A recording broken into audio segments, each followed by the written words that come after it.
The eyes staring back at Ben Cartwright were not the eyes of his friend. Not anymore. Gone was the warm camaraderie of 20 shared years on the unforgiving frontier.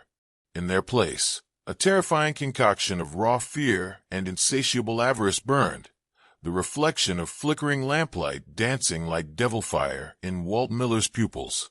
His six-shooter was leveled, unwavering, aimed squarely at Ben's head, mere feet separating them in the suffocating confines of the earth.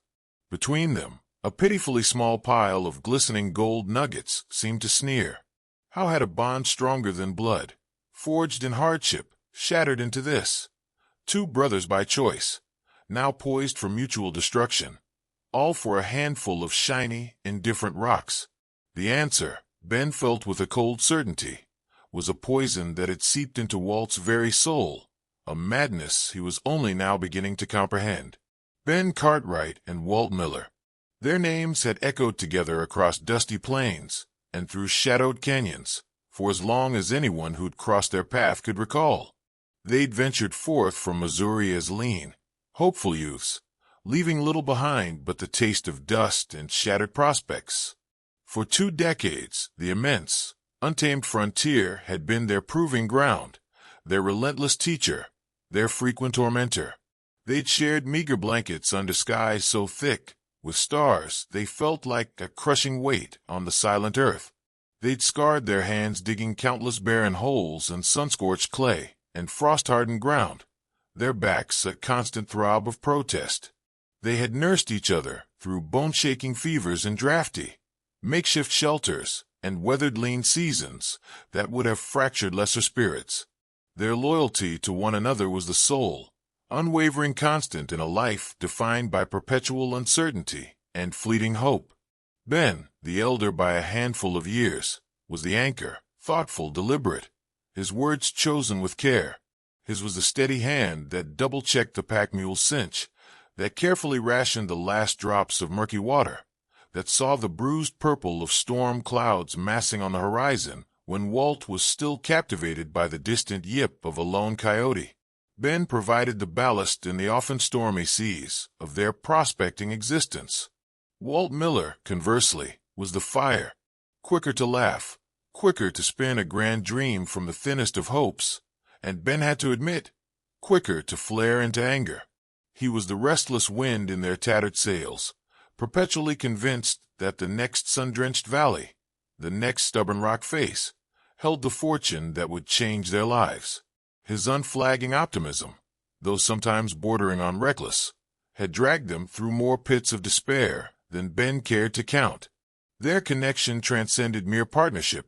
It was a brotherhood, hammered into shape on the unforgiving anvil of shared struggle and an absolute, unspoken reliance on each other.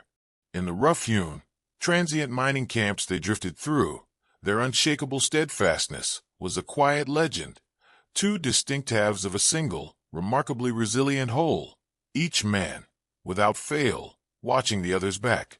Their shared ambition was not for sprawling empires or chests overflowing with riches. It was a simpler, more tangible desire, a small, well-watered ranch, perhaps nestled in a green, sheltered valley, a clear creek meandering through it, enough head of cattle to ensure comfort, a life where their spines didn't feel perpetually on the verge of snapping and their stomachs weren't a constant, gnawing reminder of scarcity. They had witnessed firsthand what gold did to other men, heard the hushed, grim tales of friendships irrevocably broken, of partners turning on one another with cold steel or hot lead. They had always dismissed such stories with a confident shrug, secure in their own unique, unbreakable bond. Walt would often clap Ben on the shoulder, his grin wide and genuine, and declare that they were different, that their kind of friendship was bedrock, impervious to the corrupting gleam of gold. Ben had believed him. He had desperately wanted to believe him. It was Ben, his gaze perpetually scanning the strata of rock, who spotted it first. A faint, almost apologetic yellow glimmer, caught within a resistant seam of milky quartz, deep inside the oppressive, airless guts of their latest hard-won tunnel. They'd been burrowing into this particular granite shoulder of the formidable San Juan Mountains for weeks, their progress agonizingly slow, measured in mere inches, their reserves of hope dwindling almost as fast as their supplies. He'd called Walt over, his voice an uncharacteristic, choked whisper, a sense of disbelief making his throat tight as he pointed. Walt should look at this, he'd managed. When Walt's eyes finally focused on that telltale sheen, a whoop of pure, unrestrained elation erupted from him, a sound so vibrant and full of life it seemed to physically push back the heavy darkness of the mine. They grabbed each other, two grimy, dust-caked men, and performed a clumsy, exuberant jig, their worn-out boot heels thudding a joyful rhythm on the packed earth and stone floor. The single lantern they worked by, its wick trimmed low, cast their leaping, distorted shadows onto the tunnel walls like celebratory giants, and its flickering light caught the unmistakable glint of joyful tears in their tired eyes. It wasn't a bonanza, not the kind of massive strike that blazed across newspaper headlines back east or birthed sprawling, chaotic boomtowns overnight in the California goldfields. But it was theirs. Their sweat, their blood, their unwavering, often foolish, persistence had finally yielded something more tangible than festering blisters and crushing disappointment. Over the next few days, working with a renewed, almost manic energy, they painstakingly chiseled and coaxed out a small, yet undeniably significant, pile of raw gold nuggets. Some were mere flakes, thin as parchment. Others were chunky, satisfyingly dense and heavy in the palm. Enough, they calculated with growing excitement, for that little ranch. Enough to finally, truly, rewrite their hard luck story. The first night after the main discovery, they sat beside their crackling campfire, the fruits of their labor spread carefully on a worn piece of buckskin laid between them. The gold's warm, buttery glow seemed to radiate a heat all its own, a comforting, almost magical promise against the biting chill of the high-altitude night. Walt couldn't seem to keep his hands off it, running his fingers repeatedly through the nuggets, a wide, almost boyish grin permanently etched onto his sun-weathered face. He kept repeating it, a joyous litany. They'd done it. Ben, by God, they'd actually done it. But as Ben watched his friend, a subtle, almost imperceptible shift in Walt's expression, a fleeting, unfamiliar intensity in the way his eyes lingered on the gleaming pile, sent a tiny, cold tendril of unease down his spine. It was a sharpness, a possessiveness around the edges of his usually open, generous gaze, something Ben had never witnessed in all their shared years. He quickly, forcibly, dismissed the thought. This was Walt, his brother in everything but blood. The gold was just new, overwhelmingly exciting. The strangeness would pass. He had to believe that. The true weight of their find, however, began to press down on them almost immediately, heavier and more insidious than any load of unyielding rock they'd ever wrestled from the earth. Their initial decision, born from a sudden, sharp caution neither of them voiced but both acutely felt, was to relocate their camp. They hastily struck their meager shelter and pushed deeper into the rugged, isolated folds of the San Juans, seeking a hidden spot far from any established trails, away from potentially prying eyes and the loose tongues that could ruin them. News of a strike, even a modest one, traveled with astonishing speed in the mountains, carried on the wind and by hopeful whispers, and the threat of claimed jumpers, ruthless men who reaped where others sowed, was a constant, unspoken dread. This necessary secrecy, while practical, wove a new, uncomfortable thread of tension into the very fabric of their relationship. The easy, unspoken camaraderie they had always shared, the comfortable give and take, began to fray at the edges like old rope. The laborious work of extracting the remaining gold from their small, stubborn vein became a grim, almost silent affair.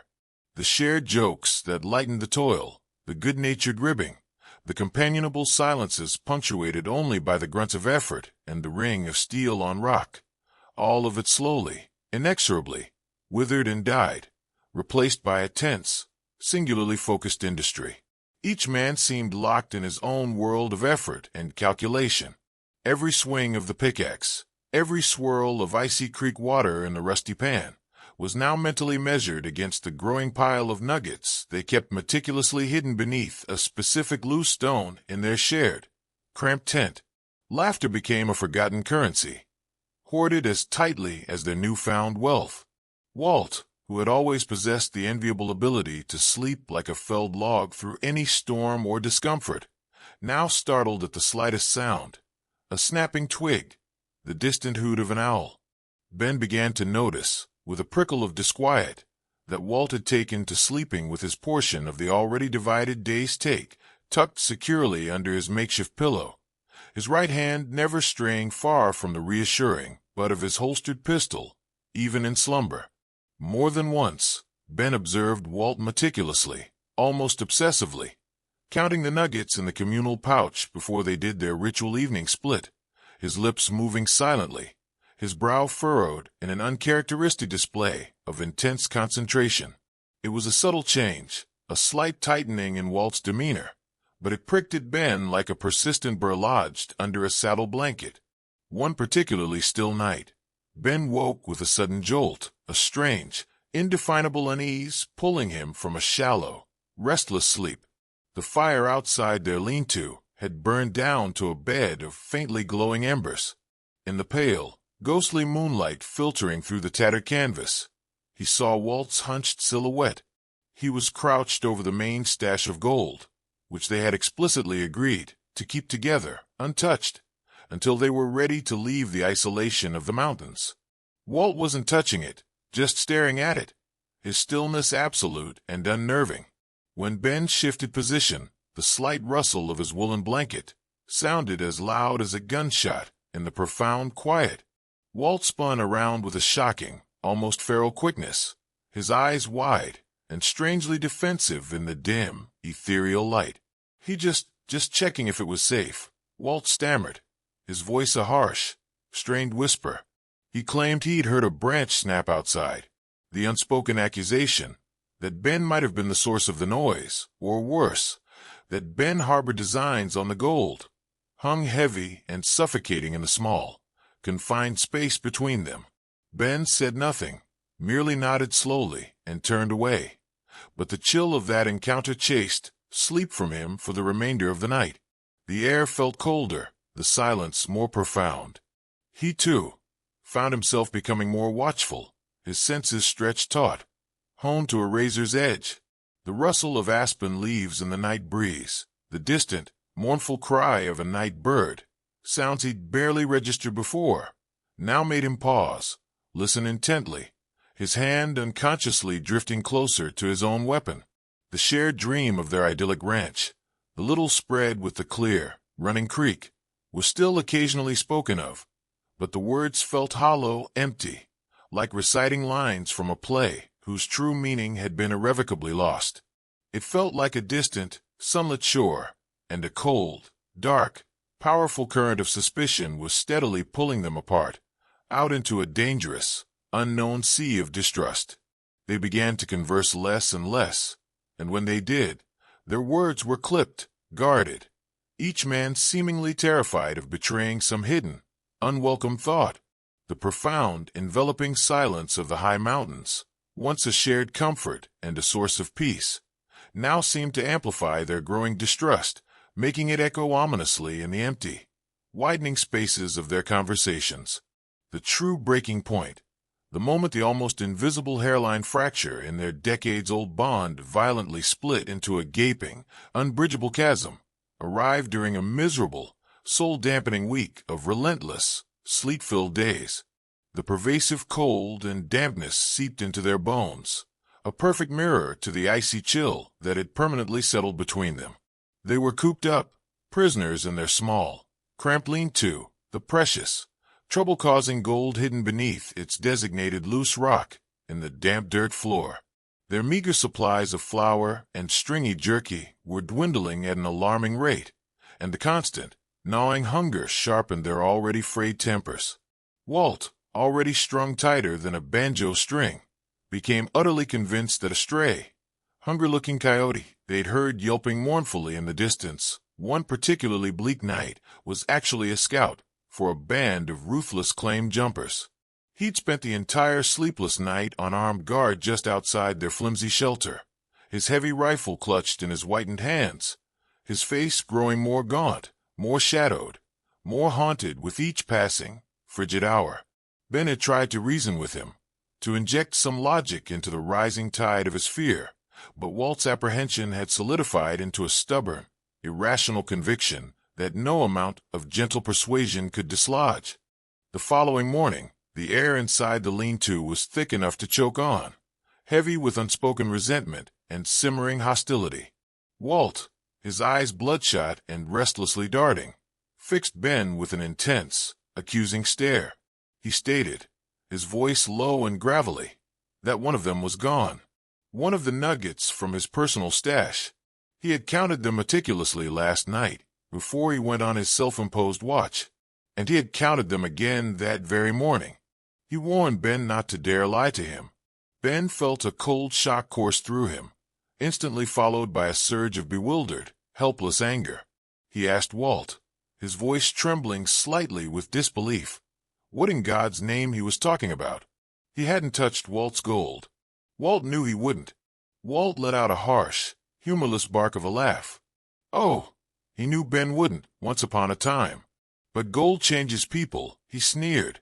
Or maybe it just peels back the thin varnish of civilization and shows what they always were underneath.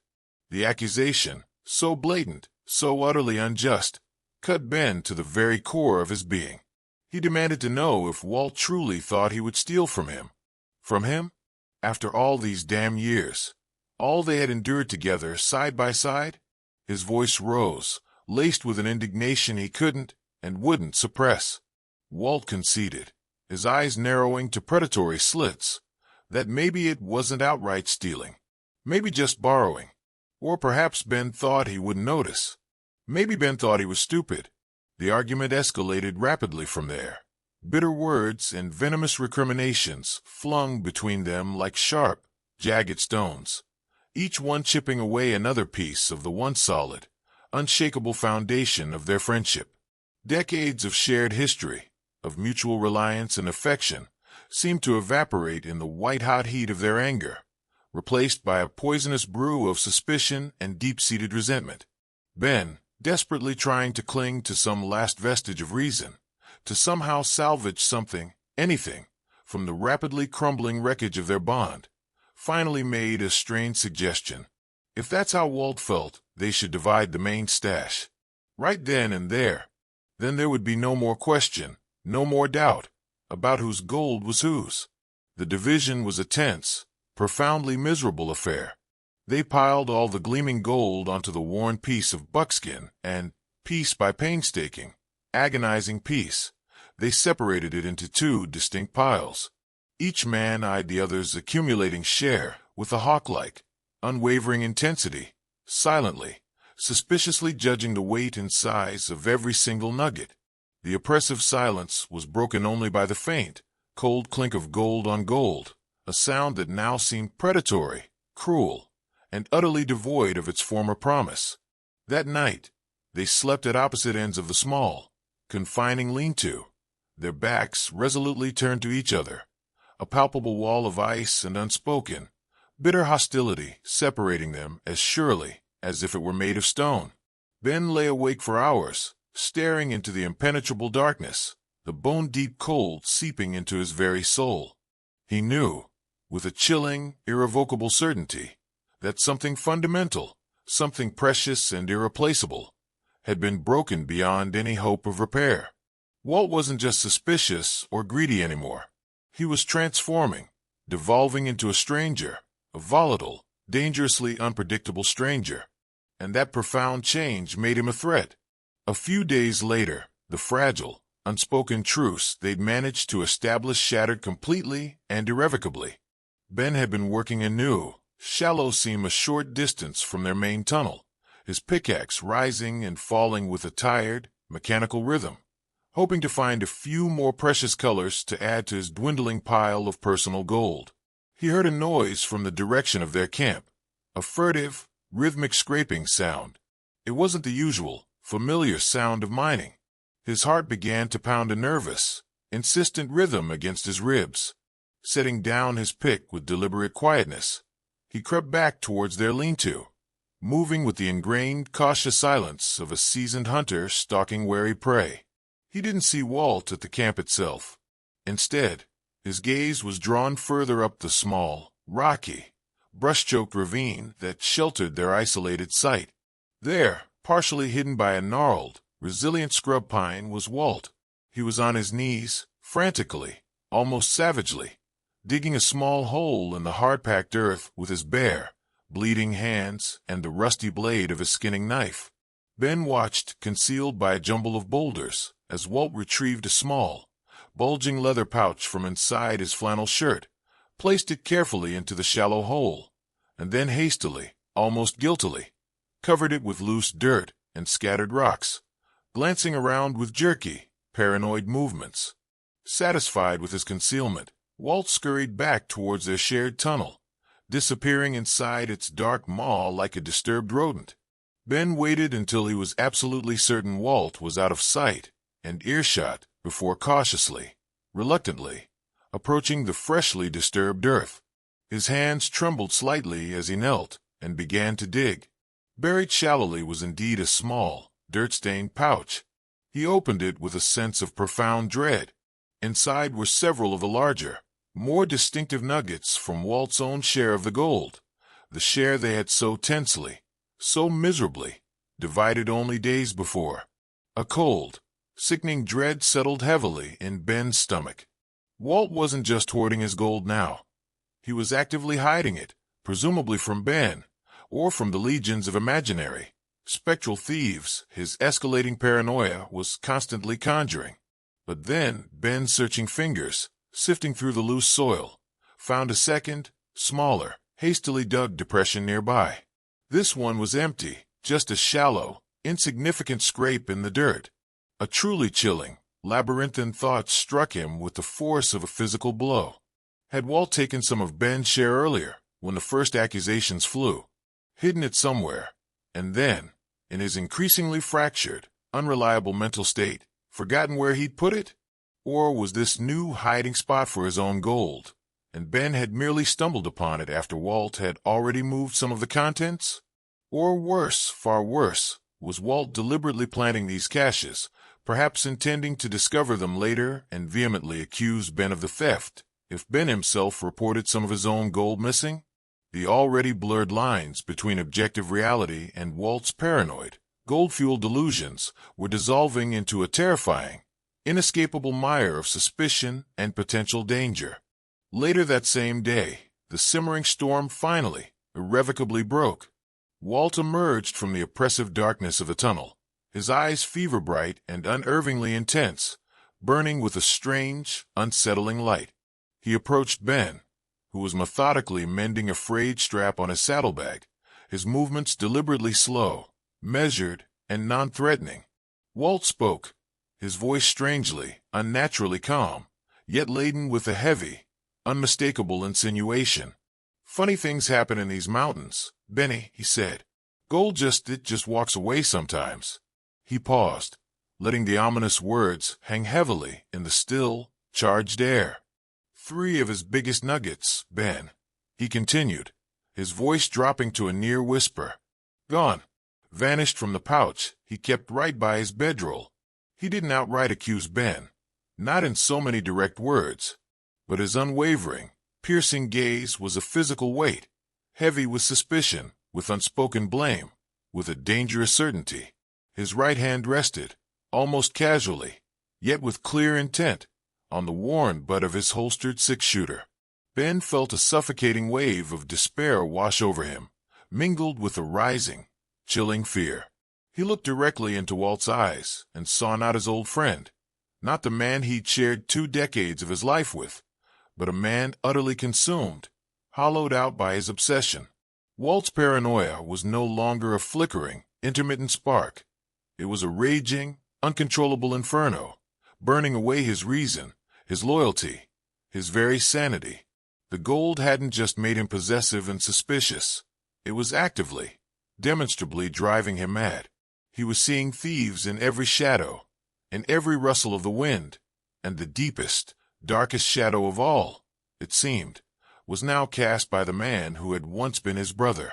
Ben knew then, with a cold, sickening finality, that their shared story was hurtling towards a terrible, unavoidable, and likely tragic precipice.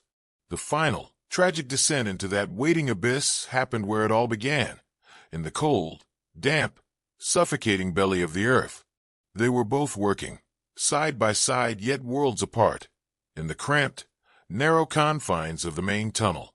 The air was thick, almost unbreathable, with the metallic scent of damp rock, the lingering acrid tang of dynamite residue, and the almost palpable, poisonous miasma of their unspoken, festering animosity. A single, sputtering lantern, perched precariously on a jutting rock, cast their elongated, distorted shadows onto the rough-hewn walls, making them look like grotesque, warring phantoms engaged in a silent, deadly struggle in the subterranean gloom. Walt, ostensibly chipping away with his pick at a new section of stubborn rock face, kept casting furtive, hungry, almost desperate glances towards a small, shared pile of recently mined, yet-to-be-divided gold. It was a meager amount, really, just a handful of fresh, gleaming nuggets they'd painstakingly extracted that morning and had agreed, with a strained, brittle civility that fooled neither of them, to split at the end of the day's labor. Barely enough to cause a stir, a ripple of interest, under normal, sane circumstances. But these were not normal circumstances. These were circumstances warped and twisted by madness and greed. Suddenly, Walt let out a strangled, agonized cry, a sound of pure, visceral betrayal. "It's gone," he shrieked, his voice cracking. "Damn you, it's gone. One of the big ones from this morning's take." He accused Ben, claiming he saw him looking at it earlier, scheming. He dropped his pickaxe with a loud, echoing clatter and whirled around, his face a contorted mask of wild fury and raw, consuming desperation. Ben straightened up slowly, his own heavy pickaxe feeling like an unbearable weight in his suddenly numb hand. He let it fall silently to the tunnel floor. He told Walt, his voice weary, edged with a deep, aching sadness that transcended anger. For God's sake, he hadn't touched that pile since they put it there. Walt was seeing things. There was nothing missing. Walt's face contorted further, his lips drawing back from his teeth in a feral snarl. He spat the words liar and thief. He accused Ben of waiting for this, waiting for the chance to cheat him. He scrabbled frantically at his belt, his trembling hand closing around the familiar, cold grip of his six-shooter. Ben's own fear, a cold, hard knot that had been steadily tightening in his gut for weeks, finally, explosively, mingled with a surge of righteous anger and a profound, soul-deep sense of betrayal. His own hand, almost of its own accord, reacting to decades of frontier instinct, went to his hip, drawing his Colt peacemaker. He pleaded with Walt, his voice hoarse, not to do this. This was madness. And there they were. The flickering lamplight threw their stark, gaunt silhouettes into sharp, dramatic relief. Two desperate figures, eyes wide and wild, not with the remembered thrill of discovery, but with the corrosive, destructive poisons of paranoid madness and insatiable, all-consuming greed. Their pistols were leveled, unwavering, across the scant few feet of dirt and rock that separated them. Between them, on that flat slab of stone, the small pile of glistening gold nuggets, the very catalyst of their irreversible ruin, seemed to mock them with its inert, indifferent, deadly shine. Walt hissed, spittle flecking his cracked lips, his voice raspy, almost unrecognizable, a stranger's voice. He accused Ben of always wanting more, of always thinking he was smarter better. He even claimed Ben had been shorting him on shares for years, even before this damn cursed mine. Ben's heart felt like it was being squeezed in an iron vise. This wasn't Walt. This was a hollow shell, a puppet animated by a dark, avaricious spirit. He tried to reason, to point out that there was nothing to short him on there. He urged Walt to look at it, just a few pebbles. It wasn't worth this. But reason was a forgotten language, drowned out by the siren song of gold-fueled lunacy. As if summoned by the sheer, terrible intensity of the moment, a slight tremor ran through the mine, a distant, almost imperceptible shift of rock deep within the mountain's core, the kind of minor settling that happened all the time in such places, usually unnoticed, unheeded. To Walt's fractured, dangerously overwrought mind, however, it must have seemed like a dire omen, or perhaps he imagined Ben was trying to create a diversion, to cause a deliberate rockfall to gain an advantage. He lunged, not with his gun, as Ben had braced himself for, but with a desperate, incoherent, animalistic cry, his hands outstretched, scrabbling not for Ben, but for the pile of glittering nuggets on the rock. It was a sudden, uncoordinated, purely reflexive movement, driven by nothing more than pure, mindless, instinctual greed. Ben, startled by the unexpected, desperate lunge, instinctively took a quick, reactive step back to avoid him. Walt, his eyes fixed solely, obsessively, on the gold, his mind lost to all else, overbalanced. His worn boot heel caught on a loose, jutting piece of stone on the uneven, treacherous tunnel floor. He stumbled, arms flailing wildly for a brief, terrible moment, then pitched forward heavily, uncontrollably. There was a sickening, sharp, definitive crack, a sound that cut through the suffocating tension like a razor, horrifically loud in the confined space. Walt hit the unyielding ground hard and lay utterly still, his head and neck twisted at an unnatural, horrifying, instantly fatal angle. His six-shooter skittered from his suddenly limp grasp, clattering against the rocks a few feet away, a final, metallic punctuation to the tragedy. Ben stared, his own pistol still raised, pointing at the empty space, where Walt had been standing only a heartbeat before. A cold, silent, overwhelming dread washed over him, extinguishing the last flickering embers of his anger, leaving only a vast, empty, echoing horror. There had been no final, dramatic exchange of gunfire, no climactic, bloody duel under the unsteady, flickering lamplight. Just a tragic, clumsy, utterly senseless end, fueled by a terrible madness born of gold and suspicion. Ben slowly, shakily, lowered his pistol. He knelt beside Walt, his hands trembling so violently he could barely control their movements.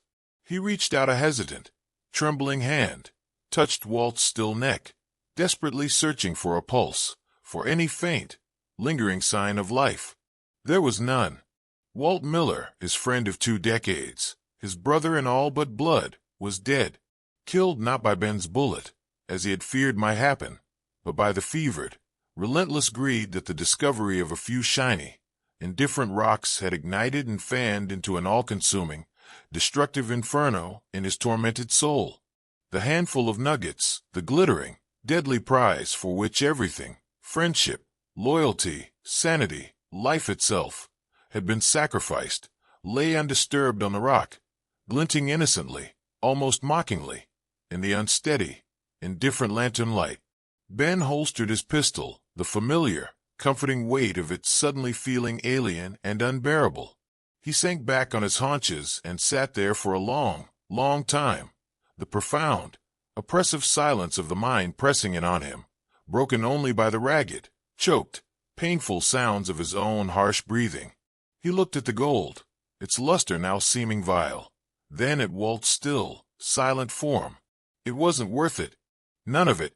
The dream of the ranch, the promise of an easy life, the countless hopes and plans they'd spun together around innumerable crackling campfires, all of it had turned to dust and bitter, corrosive ashes.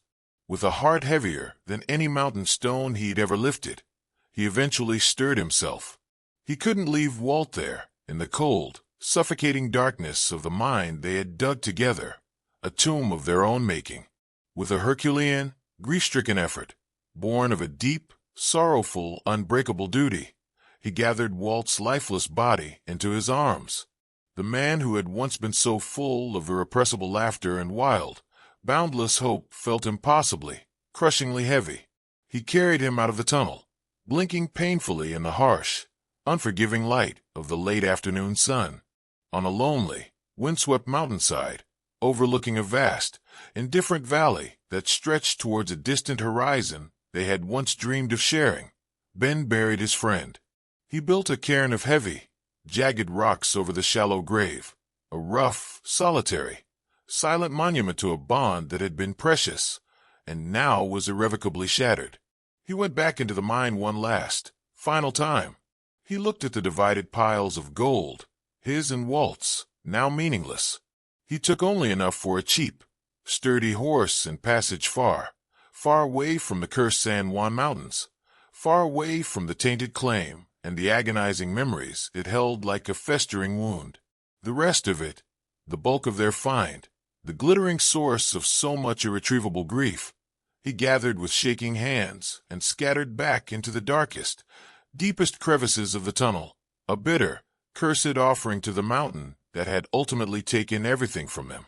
Ben Cartwright rode east, turning his back on the setting sun, a solitary, diminished figure against the vast, uncaring landscape. He was a haunted man, the gaunt lines of his face etched not just by years of hardship, but by a profound sorrow that he knew would never truly leave him. He never saw gold again, never again trusted its glittering, deceitful promise. He eventually found mundane work on a quiet, sprawling cattle ranch in the rolling, windswept plains of Kansas, his hands becoming calloused and strong from honest, unglamorous labor, his quiet, thoughtful nature deepening into a profound, almost unbroken reticence. Sometimes, years later, around a late-night campfire, if a young, eager, fresh-faced cowpoke, full of untested dreams and boundless naivety, would boast loudly of heading west to strike it rich, to find his fortune in the fabled goldfields, Ben Cartwright would just stare silently, unblinkingly into the flickering, dancing flames. His eyes, old before their time, would reflect a deep, knowing, unutterable sadness. He had learned the hardest, most brutal lesson the unforgiving frontier could teach, that some treasures cost far, far more than they were ever truly worth, and that the richest, most promising veins of ore could, and often did, lead to the poorest, most desolate, and most tragic of ends. That handful of nuggets, it had indeed been enough. Enough to twist unbreakable loyalty into corrosive suspicion, enough to warp deep friendship into deadly enmity, enough to turn lifelong, inseparable companions into paranoid, dangerous enemies, ready to commit murder, and enough to leave one solitary man to carry the crushing, unyielding weight of that golden tragedy for all the remaining, quiet days of his long, haunted life.